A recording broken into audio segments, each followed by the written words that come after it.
Hi, everyone. I'm Ryan Law, president of Omnet and an Ad Club board member. On behalf of the club and my committee co-chairs, Dave Yacullo of Outdoor Media Solutions, Laura Bradness of Rapport Worldwide, and Brian Rappaport of Quan Media Group, I want to thank you for tuning in today for our Out of Home Now Media Year Review, where we take a pulse on topics impacting the out-of-home sector at this point of the year from a media buying perspective. But before we get started, I wanted to make sure you're aware of this session is just part of the club's many out-of-home offerings, including an out-of-home focused quarterly newsletter, ongoing blog and social content, and our Out of Home Now annual conference that will take place this year on Tuesday, December 5th at Tribeca 360. Of course, all of this is made possible thanks to this year's sponsor companies, Clear Channel Outdoor, Outfront Media, Lamar, Lightbox, Broadsign, Hivestack, NuTradition, Vistar, Capital, GSTV, Infileon, Intersection, and Orange Barrel Media. If you would like to sponsor the December event or become a member and join our mission to educate, celebrate, and empower the community, please reach out to Alicia Greenberg, alicia@theadvertisingclub.org, and make sure to share content from today by tagging us at AdClubNY. Now let's get started. So today we're going to hear from two of our key sponsors, Clear Channel and Outfront. Outfront will be speaking with one of their clients and showing a case study with Bombas, and Clear Channel will have a discussion with one of their agency clients, Wavemaker. But before we get into those discussions, I first wanted to have kind of an informal look back with my fellow co-chairs, kind of seeing, it's been an interesting year, and I wanted to talk and get their point of view and see what they thought about, how this year has transpired so far and what we can anticipate for the second half. Now, this year, quite honestly, has been a little bit of a surprise. The OAAA just reported Q1 numbers, and growth was somewhat underwhelming. It showed about 1% growth based, comparable to 2022. So I don't think we got off to the start that we all thought we would. Certainly from both sides of the out-of-home sales side and the out-of-home buying community. So, but there was a lot of good that happened as well, and I think there's still a lot of upside. There's a couple of key areas which I think are important to focus on, and certainly we're going to focus on both today and in our December event.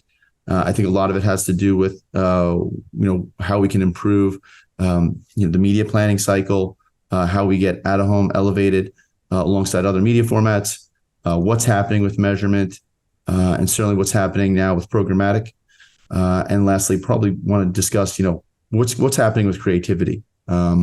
So want to talk to my co-chairs, each having, a lot of really key independent experience in different areas of the out-of-home sector. And I'll start with Laura, who sits at one of our major holding companies and gets a really good perspective, both from clients and agency teams, and is used to competing for dollars alongside with, other media formats. So Laura, what have you seen so far this year?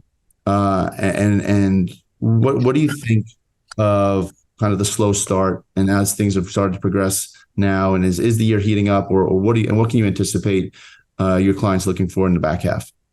Yeah, for sure. So, you're definitely right on the money. We definitely saw a slower Q1 in terms of billings. And I think in large part that was due to clients just being cautious about the economy and really being mindful and intentional about the priorities that they were setting for the year.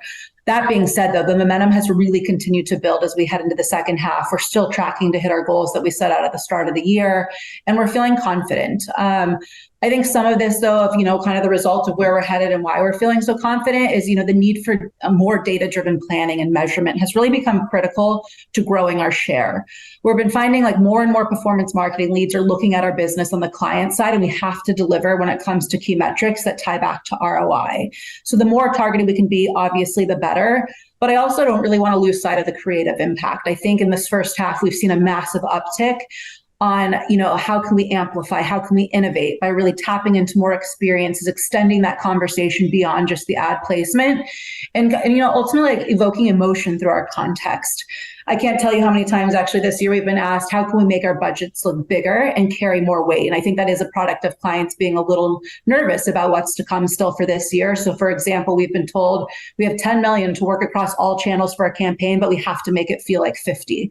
So this is where creativity and innovation really comes to play, as well as ways we can be nimble and timely to remain culturally relevant. And that's where like a programmatic angle comes in. So I think like so far in the first half, we've really begun to prioritize the dynamic messaging, spatial out of home, AR, and programmatic.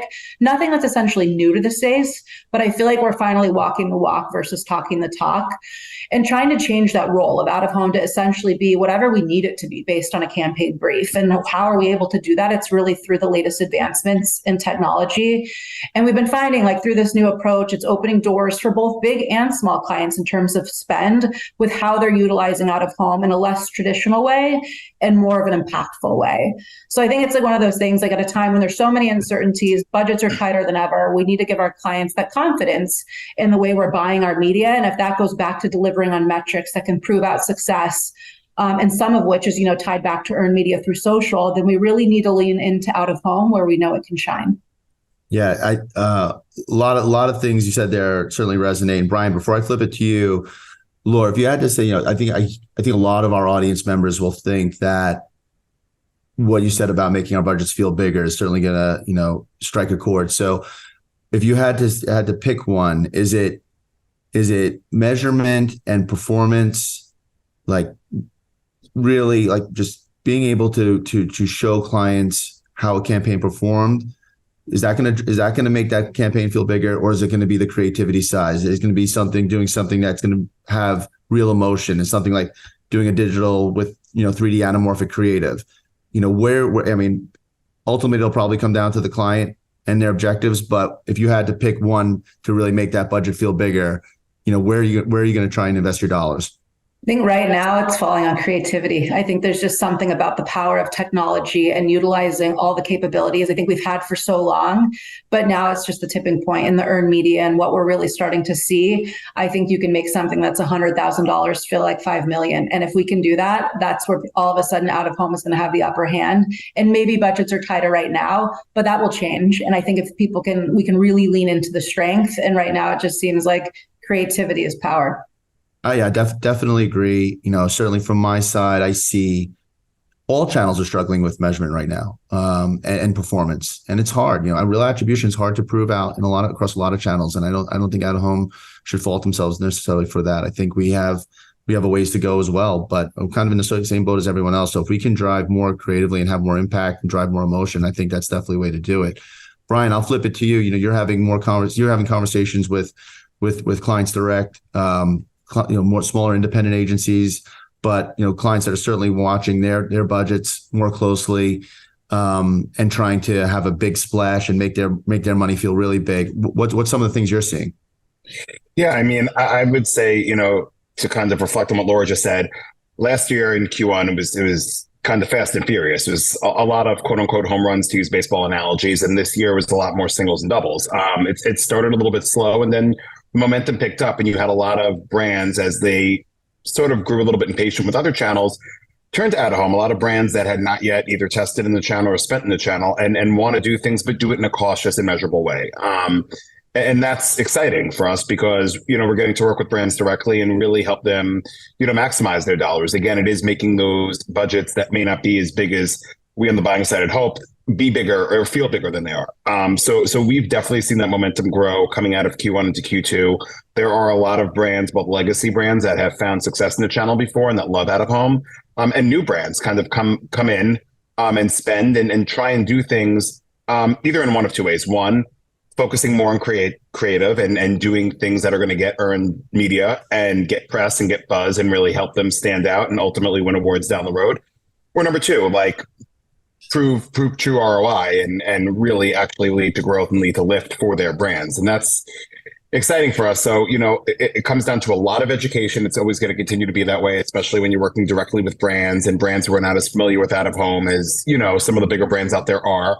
But it's exciting and ultimately plays well to the channel as a whole because it's additional dollars that are, being funneled into out of home that may have been going to other channels or may not have been spent. And I think there's a lot of excitement around out of home as we head into the second half of the year.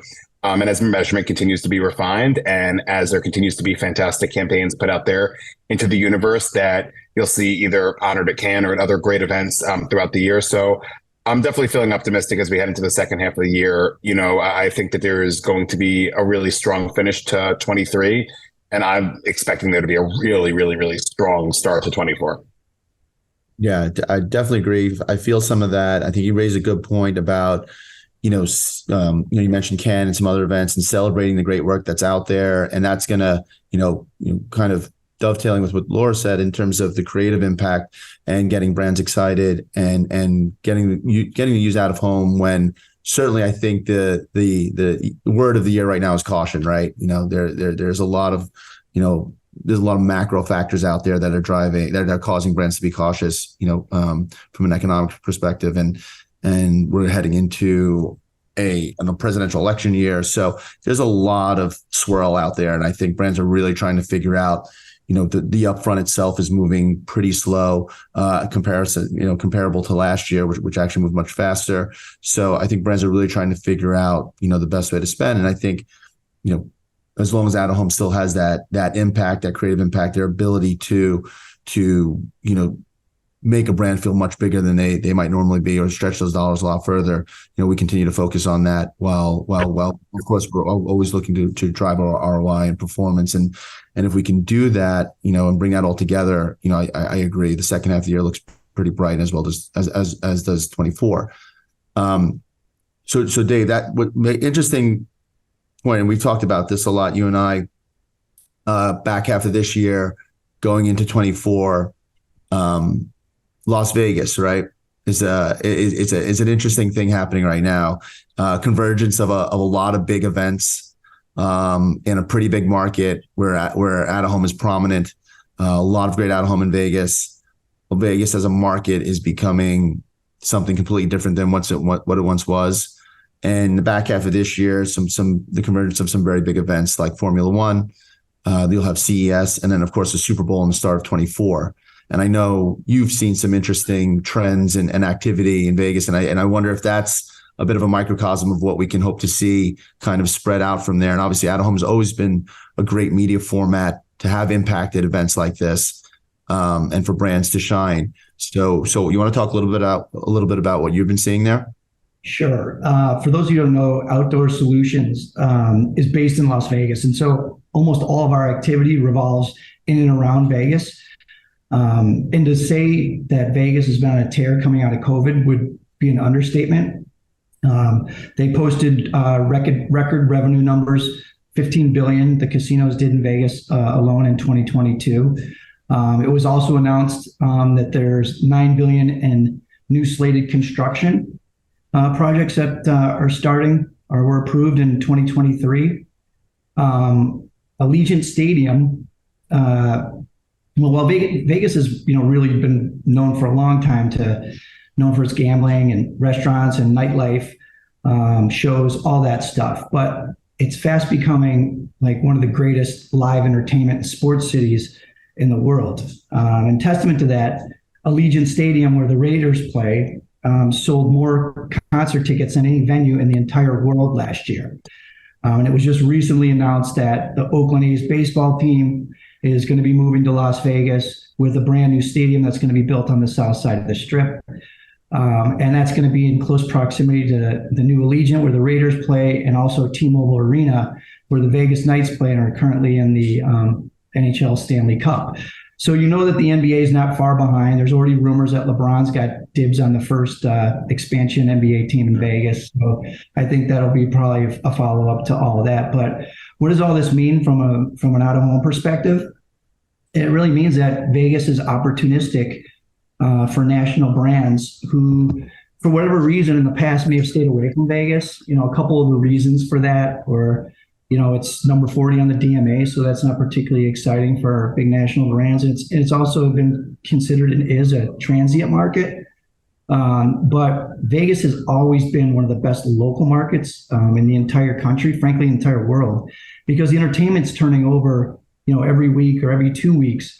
And it doesn't really feel local because the names are so big and bold. But when you put this robust local market against all these new stadiums and world-class events that you pointed out, Ryan, I mean, it becomes pretty clear that this is an opportunistic market for brands to enter in.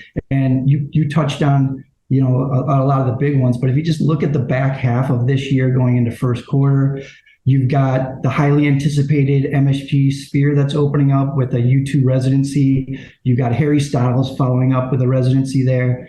Then you've got Formula One happening in November. It's going to be a night race, which also makes it really cool. And that's going to be happening for the next 10 years. Fontainebleau Casino is opening up in December, followed by New Year's Eve, which is always really huge, followed up by CES, followed up by the Super Bowl. So if you just look at across those few months, just those tentpole events, there's really no city anywhere, I think, that's got that much going on. And with all this growth in new building comes some of the most dynamic digital in the entire world that's being built or that exists there. And we've touched highly on creative and what that means to the impact of these programs. This is a perfect city for 3D creative and other dynamic creative, just because the technology is so robust and everything's so new. So some of the new notable sites that have been built, the Gateway at Sahara that Pearl just built, the new Horseshoe Spectacular that Brandon Cities just put up, and the new digitals at Miracle Mile from Bold Site are all just some of the notable ones. But there's a whole bunch of other new digital inventory that's coming into the market that's not historically represented by typical media companies, because the casinos, own and operate so much of the footprint there. So it becomes a different market from a planning and buying perspective as well. So there's a whole lot happening in Vegas for sort of an unimpressive number 40 on the DMA list. But if you look under the hood, it's clearly a market that big brands should be paying attention to and frankly be in. Yeah, absolutely. I fully agree. And I think Vegas is, one of those markets, like others coming out of COVID, that have shown a tremendous amount of growth. You could say probably something similar about Miami or Nashville.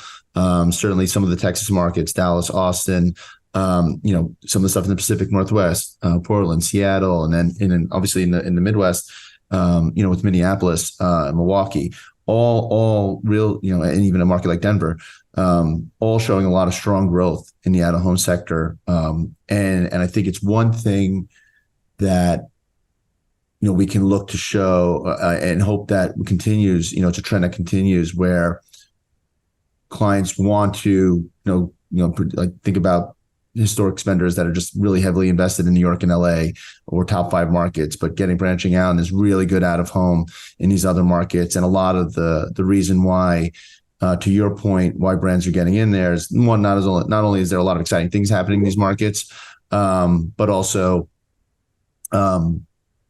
there's a lot of really impressive out of home popping up in these markets, and a lot of that's digital, and there's a lot of good technology there. So going all the way back to, what Laura and Brian said, allows us to be really creative and impactful. And in a market that is a little bit where brands are a little unsure, and certainly being cautious with their dollars, they want to make sure they're going to have that impact and be noticed. And out of home can provide that. So a lot of really good upside for the back half of this year and into 2024. And hopefully, what we saw in the start of this year was just really a bit of an anomaly and a little bit of a lackluster start, but certainly feeling momentum build. And I think out of home, as we've talked about in many of our events continues to have, all of the key ingredients to continue to grow and continue to attract new advertisers and continue to attract more dollars from historical spenders. And that's really what we want to see. So I know we want to get started and flip it over to our two sponsored discussions, but I'll just go around the horn one more time here and see if you have any closing comments in terms of what's happening with this year and what you can anticipate with your businesses going forward for the rest of 23. So Laura, back to you. Yeah, I mean, I think just closing it out, it's like hitting all of those key points, right? Of just figuring out how can we best service our clients by changing that role of the channel, right? Getting them to think differently, better educating as well, whether it's the enhancements made in measurement, innovation, that expanded footprint from a digital perspective as well. I think we're not just pigeonholed anymore to the New Yorks and LAs, and that's also exciting. So I think, using out of home as your canvas to really amplify and innovate and take it from there. I think we're all excited about what's to come and how out of home continues to really kind of evolve as even during some of these trying times. Great. What do you think, Brian? I'm excited for the second half of the year. I'm really bullish. I think there's going to be kind of like almost like a bottleneck of not even just spend, but activity in the out-of-home space. And I think you're going to have a lot of excitement as we head into, the fall and winter, and then really setting, I think, the industry up for a really strong 24, continuing that growth that we've seen, coming out of the pandemic, and that was happening pre-pandemic. Just really encouraged. I think we're going to continue to see a lot of new brands that have never spent in the channel before make waves and come in and do some really fun, exciting, and creative things that help them stand out and establish awareness, but also at the same time prove that the channel can be a true growth driver. So really looking forward to the second half of this year. Great. Yeah. Dave, how about you, man? Vegas, baby. There's lots happening in the next 8 months. Take a look at it. A lot of brands are getting in. So it's going to be a really exciting time to be in that market. Yeah, I think our collective message to the out-of-home community is keep your heads high. Momentum's there. We have the key ingredients to make it still a very strong year and even a stronger 24. So we have the tools, we have the talent. I think we're set up for a strong back half, and we're really looking forward to some of the discussions and events and a lot of the creativity happening going forward. So I want to thank everybody, and now we're going to flip it over to our sponsor sessions. Thank you. Hey, good afternoon. I'm here today with Randy Goldberg, co-founder and chief brand officer of Bombas. And I just want to say, Randy, thank you for being here. I expect this to be a very engaging conversation. But before we get started, I want to do 2 quick shout outs. One to Brian Rappaport of Quan Media, who is your astute steward in all things out of home. So thanks for that, Brian. And also thanks to the Ad Club for facilitating this mid-year event. So first, I want to start by saying, Randy, you guys are literal trailblazers in both the DTC and purpose-driven marketing arenas. I think you're celebrating 10 years in 2013. So you want to tell us a little bit about the history and the genesis of the brand and the mission? Yeah, of course. Thank you for having me. First of all, I'm super happy to be here talking to you and to this group.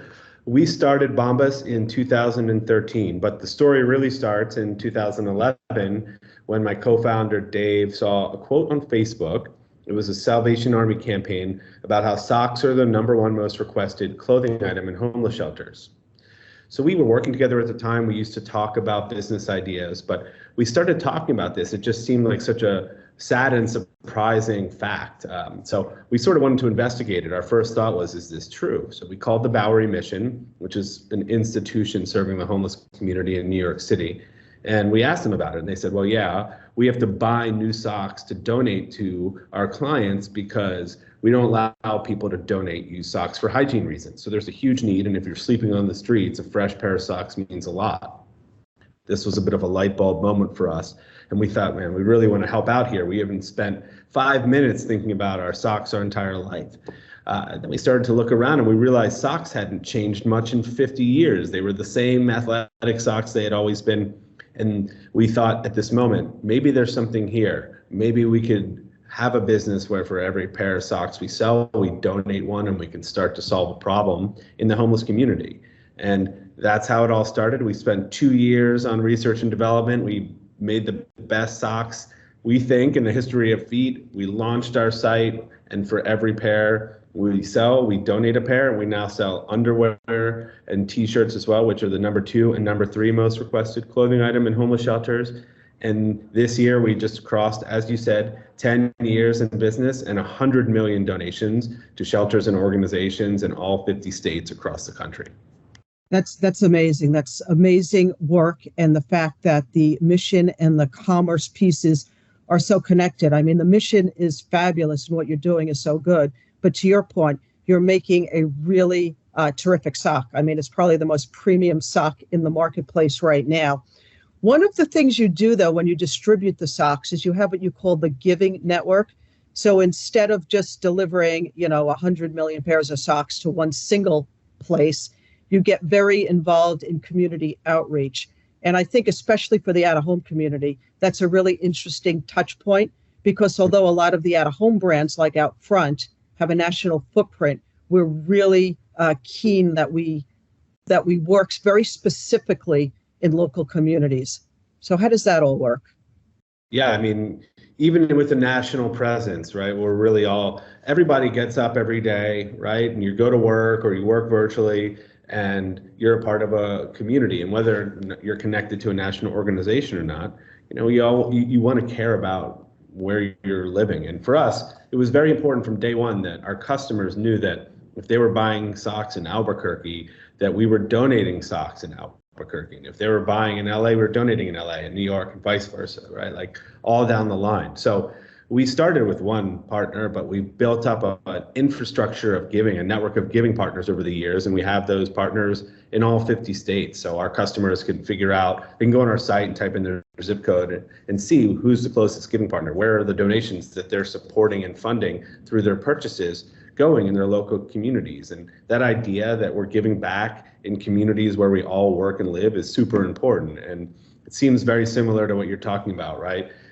The having a national presence, but really it's built up of a bunch of local places. You're talking about physical out-of-home media in a place. Well, what's the nature of that place? Who's connected to it? Who's walking by it? Who's nearby? These must be important ideas for your group. Yeah, we very much feel the community network piece of it as well. I want to talk about the May campaign in a minute, but before we get to that, I want to talk about Bombas as a DTC.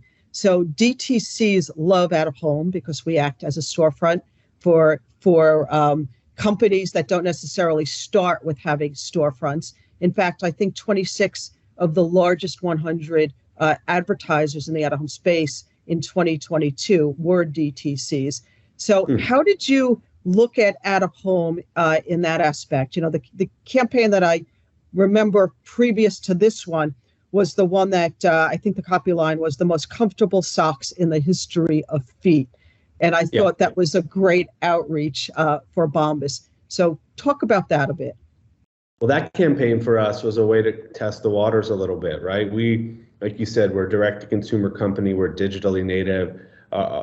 We've built our company through online advertising, but there's always something alluring, even for digitally native companies, to the idea of physical media, to something that you see and interact with in the world, to something you walk by or something that's present in your life. And especially in a world where we're all so connected to screens all the time, there's something about finding a place where you can, it's sort of a quiet moment with someone. It's in ways I feel more engaging than some of the digital ads. So that was a way for us to test into it. And I think with any ad, you want to figure out a way to stand out and be yourself as a company and showcase something and be a little provocative. So that was that idea. But for our current campaign, the one that we're running now in May, that was a little bit of a different thought. Yeah, so the current campaign is awesome. Just on that DTC point, according to ComScore, 4 out of 10 people will search for an ad that they've seen in the out-of-home space. So I think for DTCs, it is a good way to feed the top of that funnel. So exciting to hear that. But the May campaign is just tremendous, and it's all about connecting to homelessness and some really provocative copy lines that don't even tout Bombas in some instances. I think on some of them, the name Bombas is not even part of the copy. So you want to talk about what the inspiration for this campaign is and how it all unfolded in especially the New York marketplace? Yeah, absolutely. So we tend to use our major donation milestones as a moment to stop, check in, and connect with our customers. So 100 million was a major donation milestone, 100 million items donated to the members of the homeless community. And when we got to this point, it feels like there's a big conversation going around nationally around homelessness. It's an issue that confronts everyone, especially New Yorkers, but every city in the country is dealing with this. And homelessness is a symptom of a lot of other issues in our country, and people are talking about it. But we feel like the issue gets talked about, but the people are often forgotten, or people have misconceptions around the issue. And we wanted to use this moment not to celebrate our 10 years in business or the sales that we've done or launch a new product line, but to create some, compassion and understanding around the issue and the people experiencing homelessness to try and shift the narrative in our country. So instead of talking about Bombas, we're saying that 1 in 5 homeless New Yorkers is under the age of 5. And seeing something like that when you walk to work, maybe you stop and think, hey, maybe homelessness isn't exactly what I think it is. And maybe I need to think differently, and compassion can create change, right? That's our theory. Yeah, and the one that really got me was that 61% of all New Yorkers in homeless shelters are families with children, because that's not necessarily the perception that we have of homelessness. So, really, really jarring. And what about the microsite that it connects to? Yeah, I mean, listen, the out of home for me was the real center and spirit of this campaign. We wanted to meet New Yorkers where they are every day and confront them, not in a antagonistic way, but show up in the places where they are living their lives in those in-between moments. I think that's a really interesting thing. The microsite is a place and a really nice companion to that campaign where you can go on if you're super interested, learn a little bit more, educate yourself, see some videos, firsthand accounts that we interviewed people with lived experience with homelessness, hear their stories. And I think that's the place where everything kind of lives and backs up the information that you're seeing in the out of home campaign. So that was the idea behind the microsite, a nice companion to the out of home campaign. And, since you're so purpose driven and into causes, especially homelessness, I mean, obviously the connection to buy one, donate one. June is Pride Month. And I know that you guys are also supporters of Pride, because I get your emails and I follow you on social. So I've seen a lot of the great work. And just, as a point of affinity, we're running something in collaboration with GLAAD, the Gay Lesbian Alliance organization, where we're allowing people to buy by donating a $15 minimum donation, 15 seconds of fabulous on billboards across the country. So it's a great way to promote Pride Month and to also raise some money for good. And I just want to show you an ad that we kind of spec'd up based on some of your email outreach for Pride, and just an idea that we wanted to drive for you to spread your Pride message more broadly in New York and in other markets as well. So take a look at that. Wow, very interesting. Love this idea. All right, well, we'll follow up on the phone with that. Just in closing, appreciate the time for this conversation. I'm sure that the Ed Club membership is going to find the conversation super engaging. Appreciate what you're doing in terms of purpose and in terms of your product. You guys have the best socks out there in the marketplace. Thank you. Thank you so much. Thank you for having me. Appreciate all the kind words and look forward to more and more good stuff together. Okay, we'll be in touch. Thanks, Randy. All right, take care.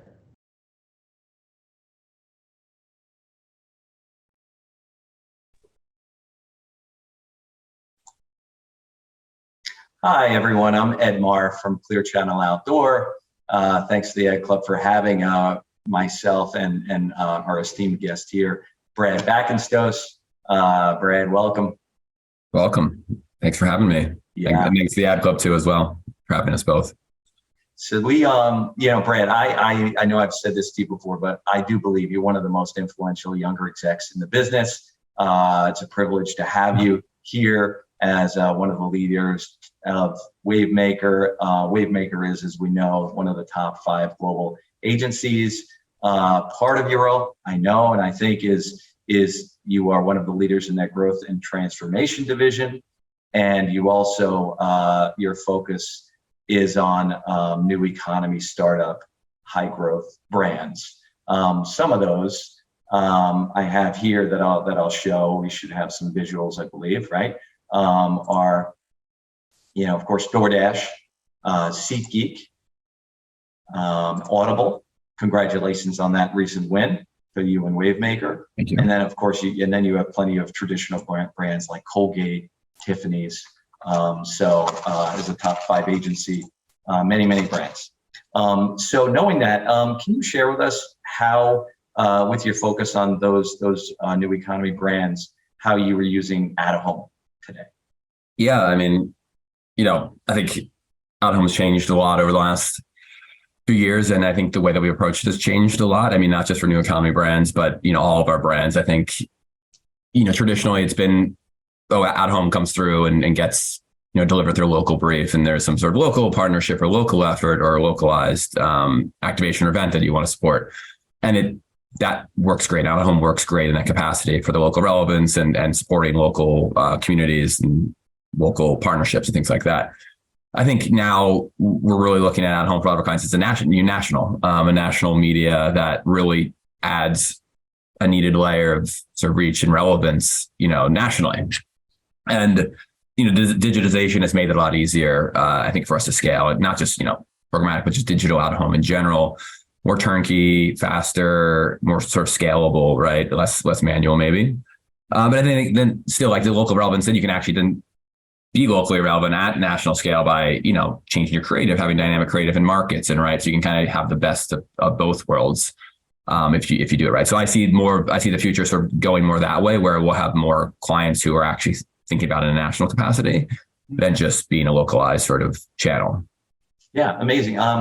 And I imagine you need some tools to execute in that way. Are you finding that they're developing more tools and easier ways of capitalizing on outdoor nationally? Yeah, I think a couple things. We've developed at our agency, Wavemaker's part of Group M, and Kinetics, our out-of-home team within that group, and so we work very closely with them. We've been able to develop audience planning tools that sort of take, with help of Clear Channel and other partners, take actual out-of-home units and data and put it on a map along with audience data. We're able to see sort of where audiences are and how certain audiences are over-indexing. We can pull in our own first-party data to kind of see where the pockets of opportunity are and where we can sort of heavy up with out-of-home nationally or locally. So that's been great. We've been able to take that data and also put into our larger planning tools, right? So that we can get more accurate out-of-home data alongside of when we're planning channels like, television and video and programmatic and social. So out-of-home is included in all those simulations and planning tools that we do for our clients. So that's been a huge sort of leap to getting the more data on out-of-home into all of our tools and technology. So we're better able to evaluate it with every other channel. True omni-channel. That sounds great. Yeah, that's been great. And every channel is going through some of those transitions, but it's just having that in there so we can actually look at it side by side of what out-of-home can contribute at a national level or at a local level, right? Versus every other channel.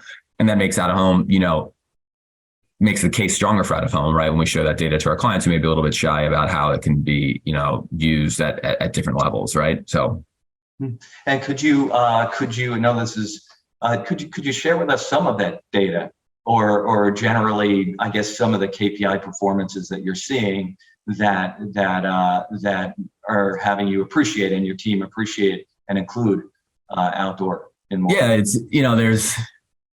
it's good if it shows up in a planning tool, but it's better obviously if it actually performs, when you get the data back on the other side. So I think, planning wise, it's gotten better and we're able to better understand that from a data standpoint, but then obviously post or during campaigns, better understand how it's working. And, again, through advances in data and measurement, we've been able to better understand that. I think you see, for companies that have, mobile app goals, right? KPIs, download KPIs, you see the out-of-home ads, increases to that. You see clients who just want to generate reach. Out-of-home definitely generates that. I think ultimately we see it out-of-home not just as a single channel, but as a complement to all the other channels. So we would in any media mix. Like we know agencies, people know that more, generally speaking, the more channels you add, the more sort of incrementality it adds to a campaign because consumers are exposed in different areas and they may not be reached in certain areas, maybe reached in other areas, but overall being exposed multiple times to different formats is better. So out-of-home,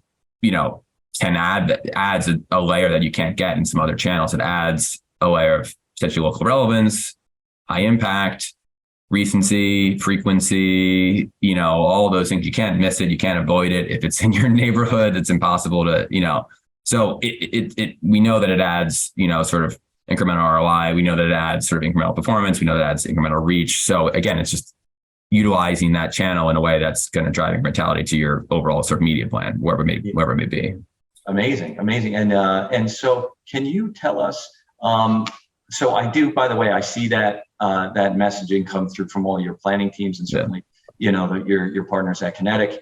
Can you tell me what we can do before we close, what we can do as an industry to speak to some of the ease of use needs that you might have or challenges you want us to overcome? Yeah. I mean, even though I've been talking out of home, there's obviously some things that, you can always improve. And I think some of the barriers have been not just from the locals, clients viewing it as local and agencies viewing it as local, but it's still, some of it's still fairly manual, right? There's production timelines that are real. Like if you're doing sort of printed boards, there's inventory that might sell out. So creative, has to be right for out of home. So there's a process, which is generally sort of longer for most channels with traditional out of home. And, there's a lot of value in traditional out of home because of the impact that some of those units can create. But, I'm excited for and pushing for sort of more digitization of out of home, make everything as much as possible digital, because that really reduces some of the creative production friction of, creating creative like 17 different formats, and simplifies the formats, simplifies the speed to market, right? Simplifies any creative edits that you may need to make. It makes it more dynamic. Makes inventory more available, because in digital you can run not just one permanently, you can have multiple advertisers running the same unit. So all that is what I'm pushing for, and I hope continues in the future, because it'll make it just more accessible for, agencies and clients. And I think it'll just, make everybody happier and raise the bar for everything. So that'd be what I would hope for. And I'm excited. And I think it's happening. I can address that a little bit for you. So in Clear Channel's case, and I think broader industry case, about a third of our audience is delivered digitally. So the solution's there, and just a third of the giant outdoor footprint across the country is a huge reaching audience, right? So there is a great solution there. On the printed assets, though many of those will not change, right? And there are more of those and more audiences there. So what we have done as an industry is we've applied these data solutions to those printed assets that allow you to overcome some of the ease of use challenges, right? So now you can use your audiences to explore all of the printed assets as well as the digital. That should give you confidence when you discussed earlier about some national planning. So that's hopeful, I hope. It's not going to solve that creative turnaround, right? That's going to be something that you need to lean on digital for. So I do understand. Yeah, I would love clients to think more, about perms for out of home too. So that would solve some of those issues, right? Of like, let's treat out of home like an upfront and buy, the 25 high impact units across the nation, and you have a plan in place and you've created the creative for that, and you can change it throughout the year, but you have that unit, the timelines, right? And I would love for many of my clients to think that way and think of, a lot of out of home as one of those channels where we should be taking, more of an upfront position in and buying more long-term, because it's the audience we want in a place that we want. It's probably not going to change over the course of 12 months. So we should be looking at more sort of permanent investments in some of those more sort of high profile, more, printed units. Oh, thank you. Yeah, that sounds great. And I was going to say, and you said it, it's about getting in front of it, right? Getting in front of it, understanding where the audience is, what's really delivering in a smart way. I think we're there. I know with some of your teams, we're there, getting the clarity we need to understand that, so we can get in front of it. And so I love that last answer. Thank you, Brad. If you have nothing else, Brad, I think we should wind it down as they've asked us to keep within 10 minutes. So thank you. Thanks, Brett, for joining us and your time. Thanks to the Ed Club for having us and everyone else for joining us. Bye. Thank you, everyone.